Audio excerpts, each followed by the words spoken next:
আহ সেই স্বাদ, এত স্বাদ খাতে খাতে ঘামে গেছে, বাপ রে বাপ, এত খাওয়া যায়, এত স্বাদ।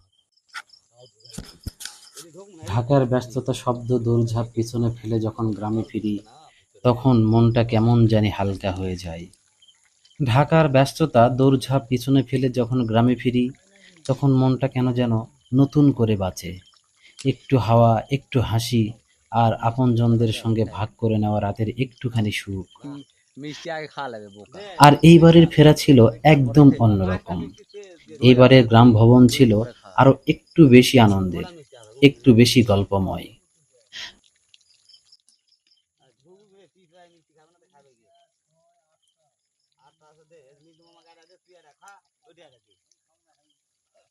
কতগুলা মিষ্টি আনছেন, হাই আল্লাহ।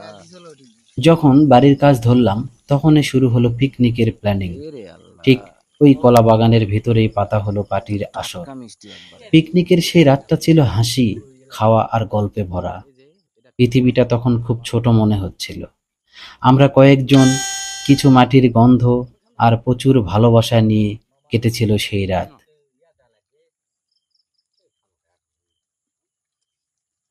আরে বাবা, না কাম করতে কোনো হবে। আলিশান হোটেল নয়, না কোনো দামি আয়োজন। দিন শেষে রাতের বেলায় শুরু হলো এক দুর্দান্ত একশো একশো। পিকনিক আয়োজন। চোখে দেখা যায় তারা, কানে বাজে ঝিঝি পোকার ডাক, আর সামনে পাতায় হাঁসের মাংস, দেশি ডিম, টাটকা দই, আমাদের এলাকার জনপ্রিয় পঞ্চ মিষ্টি, একদম গরম গরম। আহ, কি যে স্বাদ! মনের অজান্তেই বলে উঠলাম, এত কত স্বাদ কে? টাটকা মিষ্টি একবারে। চারদিকে কলা গাছ, মাঝখানে আমরাই, এই যে আর লাইভ করতেছি, সামনে হাঁসের এখন মাংস, ডিম, দই, মিষ্টি, আর সবার মুখে একগাল হাসি। সবচেয়ে বড় কথা, এই আনন্দ একা নয়। আমার পাশে ছিলেন মিন্টু ভাই, তার চিরচেনা হাসি আর বটগাছ সমধৈর্য নিয়ে। মিন্টু ভাই ছিলেন পুরো আয়োজনের হেডমাস্টার, যেন পিকনিক না, কোনো বড় আয়োজন। আমরা জানি একই, ব্যাটিক খোরাক হয়, খোরাক ব্যাটিক হয়। বুঝা গেছে? তো তাই জানবো তো। বলা লাগতো প্লাস্টিকের টিফিন বক্স নিয়ে আসা হবে। কি নিয়ে আসা লাগতো? Tiffin box. টিফিন বক্স, হ্যাঁ। আর ওই টিফিন বক্স থেকে দূরের যত খাবারটা। আর ছিল নাসির ভাগনা, যে নিজেই হাঁস কাটতে গিয়ে আবিষ্কার করলো সে আসলে রাঁধুনি নয়, বরং গল্পের ঝাঁপি। সে নিজেই এক চলন্ত কমেডি। শুধু কলাবাগানের কোণে একটা সুন্দর স্মৃতি তৈরি করে ফেললাম। ৩-৪ জন মিলে পাতাপাটির উপর বসে পিকনিকের খাবার খেতে খেতে কত কথা, কত স্মৃতি। এটাই তো আসল জীবন। কাজের মাঝে আনন্দ খুঁজে নেওয়া, আপনজনদের সাথে হাসি খুঁজে লুফে নেওয়া, এই সব কিছুই শহরের কংক্রিটে মেলে না। খোরা আনিছে আল্লাহ খুদাই। খোরা আনবা কেন? তো খোরা আনবা কেন? কি করলো? তো কোন যে একটা ব্যাটি লিয়াই। ব্যাটি আর এটা এক হলো। বুঝলে? আমরা জানি একই, ব্যাটি খোরাক হয়, খোরাক ব্যাটি হয়।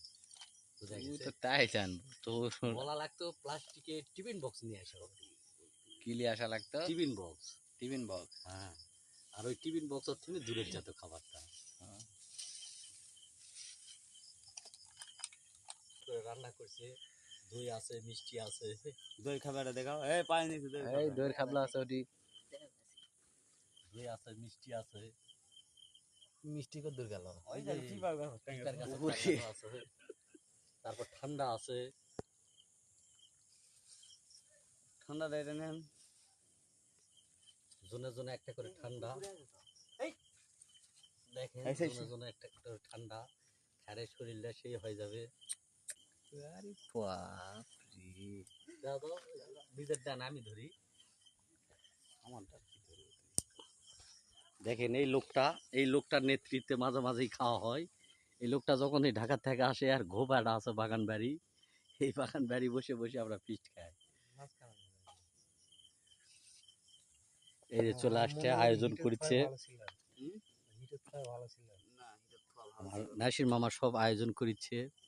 উনি সেই মহাদেবপুর কষ্ট করে ভোরবেলা যায় হাঁসলি আইছে। তারপর খোসলবাড়ি থেকে দই মিষ্টি নিয়ে আসছে। আর ওনার নেতৃত্বে ঠান্ডাটা খাওয়া হচ্ছে। আছে এতগুলা হাই আল্লাহ। আল্লাহ হ্যাঁ, আছে, আছে, আছে। আবার পরে নিমো নিলে পরে ভাত দিয়ে দিয়া কম। না দিলে না হবে, অসুবিধা নেই।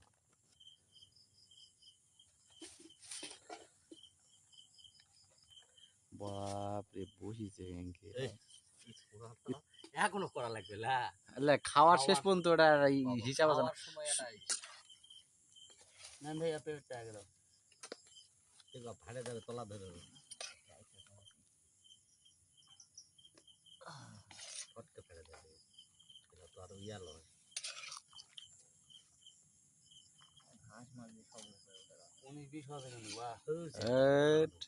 দাড়ি পাল্লা আনবো নাকি? হয় ফেসবুকে মনে হয় দেখেছিল একবারে ম্যাপে কোন অংশে কম যান না হয় 100 গ্রামকে 100 টাকা কম হবে না।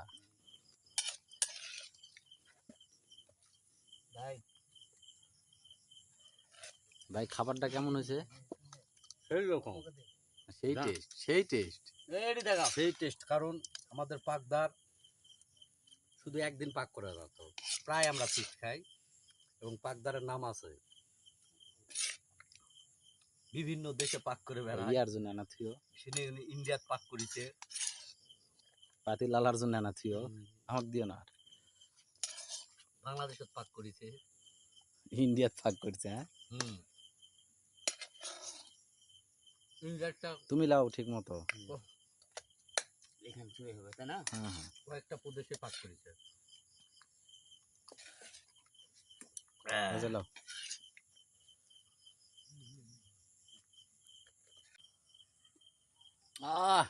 সেই স্বাদ, এত স্বাদ খাতে খাতে ঘামে গেছে, বাপ রে বাপ। এত খাওয়া যায়, এত স্বাদ।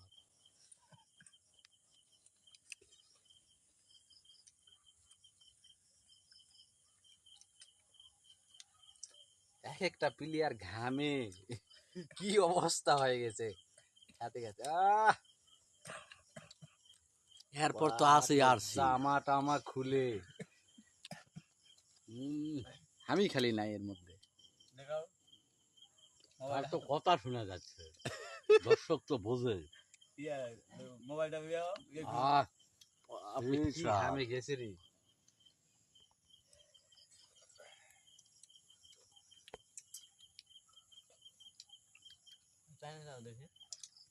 তোর মিষ্টিটা বা কঠিন। ঢাকার মিষ্টি রইলে নওগাঁ জেলার মিষ্টি অবশ্যই স্বাদ থাকে এবং খাঁটি মিষ্টি ভালো। আমাদের খোসলবাড়ি শালবাড়ির মিষ্টি অনেক স্বাদ। ভাগনা তুমি দই লাও বা, আমি এতগুলা দই খাবো না, একটা সত্যি কথা বা। দেখেন যাচাই খাবার খাতে খাতে খেতে আর পারিচ্ছে না।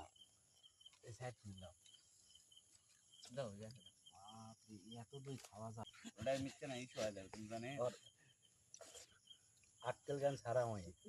এটাই তো জীবন, একটু হাওয়া, একটু হাসি, আর আপনজনদের সঙ্গে ভাগ করে নেওয়া রাতের একটুখানি সুখ।